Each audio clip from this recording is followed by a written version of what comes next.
I freaking love ephemera. Paper's my one true love. It's my favorite thing to journal with, my favorite thing to art journal with, my favorite thing to absolutely hoard. Which is why I've got this vintage apothecary set of drawers, and I keep all of my ephemera in there. These drawers don't really get much love except for when I'm taking papers out of them to use. I'm probably not going to come in here and pull things out unless I'm binding a junk journal, because binding junk journals are great because you need to use really big pieces of paper, at least for the way I do it. And I've got different categories, but they are really not well organized. And I started with having florals in one, vintage ephemera in another drawer, what I call modern ephemera, which is just anything that doesn't have that stinky smell to it. But these are my drawers and they are not organized. I also use a few vintage books that I pull from. I love vintage ledgers. This is my all-time favorite find, and I can't wait until I'm finished using all the paper in here, because then I'm going to turn it into a journal all on its own. It's beautiful. The paper is so soft. The handwriting is pretty. The handwriting is even and consistent. And this book is my all-time favorite vintage find. It's from the 1800s, and it's ledger that is absolutely falling apart. But this exact beige color of this paper and the exact feel of the paper makes me so, so happy. Then, if I've got a project, like a binding project, I'll put it into one of these big ass crates. They're from a casa and I love them. I love seeing that vintage paper in bright colors, pretty bright colors. I also have these bad boys. So all of this paper came in one lot. I found it on eBay. It's all old invoices and some old ledgers and checks from an old company here in Germany. And I love this find. This is everything that I got all in one gorgeous batch. And then the smaller receipts and tiny notes and check notes, and I don't really know what else. I just keep in this little one. I tend to use big pieces of ephemera when I'm binding books and little ones when I am collaging. The next stage for it is usually one of the smaller casa crates. They are magical, and I found that they're a perfect size. And what I usually do is I'll pull from my stash, I'll put a bunch into one crate amongst other art supplies, postcards. These ones are from Brandy Kincaid's Extravagant Hope. I also like keeping notes to myself, like this one from a podcast that Ariel Astoria was on. Envelopes. Honestly, my ephemera is really terribly organized. It is the least organized of my art supplies, but I feel as though it does have some kind of process where it goes from big batches of stuff to smaller batches and smaller batches until I'm working in it. And I'll usually work with one of these little crates for some time until I am sick of seeing the ephemera there, and then I'll give that ephemera away, or I will chuck it in the bin. It depends on how over it I am. But I feel like paper is where you really get to be a magpie. My favorite way to keep small bits of ephemera is in cigar boxes. My cigar boxes are actually a problem because sometimes they're just cute, you know? And so each of these cigar boxes has gone through its own little evolution. When I'm binding a journal, I'll put cutoffs in here, or if I'm collaging, I'll put cutoffs in here. Sometimes I'll have a project like I punched a whole bunch of circles into semi-transparent paper, and so that went in there. Or I will have these little bits that are cut off. And I find that when I have these little bits, that encourages my art making a lot more than the big pieces. The big pieces are kind of intimidating.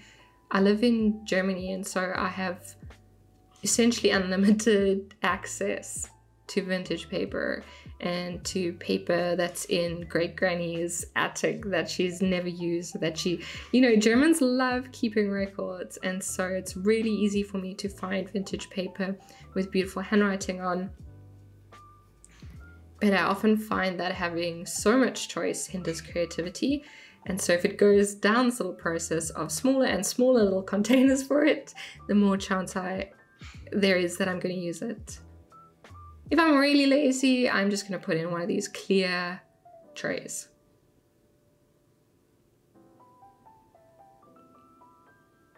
So that's my magical ephemera organizing. It's not great, but I have made a lot with the ephemera. All of these journals here are journals that I've bound by hand. I'm going to show you some of them. I love binding by hand. I love using vintage paper mixed with what I call modern paper. I love this binding. There's a variety there. You can see which one's my favorite. And I love using bright thread, especially bright thread on old ass books. Let me page through some and show you how I've been using old paper. Here you can see bits from that favorite book of mine. There's some French paper in there. The French always have really good handwriting. I love paper from the late 1800s, early 1900s.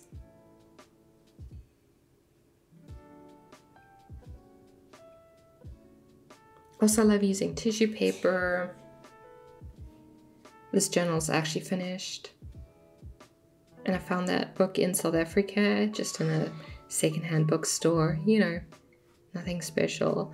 Most of my books are from Germany and found on German eBay, but they're not cheap. They're not necessarily cheap. Some of them are, the plainer ones are cheap, but I tend to, when I'm looking at old books, my budget is the same amount as a regular journal cost. So, you know, 30 to like 80 euros. It depends on the occasion. I really love this though. You can see in here, I'm trying not to show you because there's some pictures of my son in here. But I also love incorporating thread and sewing and different types of medium in my junk journals. I often incorporate watercolor paper mixed with ledger paper, mixed with drawings. I did this for last year's junk journal, July Hop, and that's one of my favorite pieces. I love onion paper, transparent paper, semi-transparent, all those types of things. I love using those in my journals. I feel as though it gives me a softness in something that can otherwise be quite busy. Junk journals become very busy for me, and I like calm when I go to my journals. I like simple things, minimalist things, and I find junk journals are absolutely perfect for, one, using up all the paper that I tend to magpie away and keep to the side. But it's also very good for not starting from zero. It gives you something to bounce off of rather than, you know, when you look at a blank page, it's starting with nothing. It's easier for me to go to bounce, you know, to take bits, to take like pieces of ephemera and pieces of old paper that I then can pair with another piece of paper that I like, with some paint that I like, a phrase, lettering, words, all of that good stuff.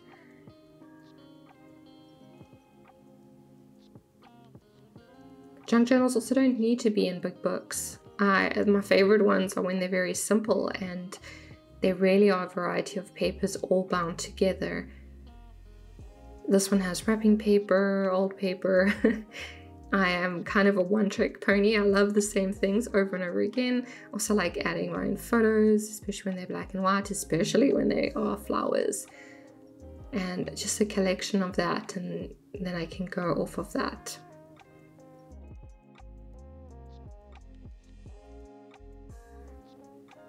You can see how lovely and crinkly these tiny books are.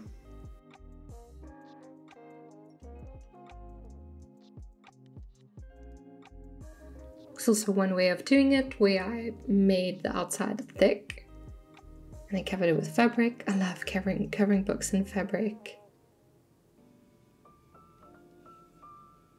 And sometimes I pour my heart into it and sometimes I pour an hour into it.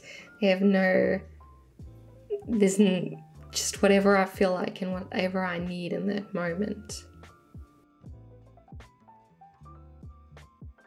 Now, based on all of that, I'll share a little page through of the journal that I'm going to be using for Junk Journal July. And it's one that I've used for another reason in the past. I used it to take Jerry Saltz's book, How to Be an Artist, and put it into a journal. I never ended up finishing it just because it no longer felt like something I wanted to do. And I'm a big believer in letting go of things that are not exciting anymore. And there's a bit in there that one of my friends did. She's not an artist, but I needed her for help with the photo shoot for the Get Messy art book. And so there's that in there, and there's all these little bits in that I'm really excited to work with in July.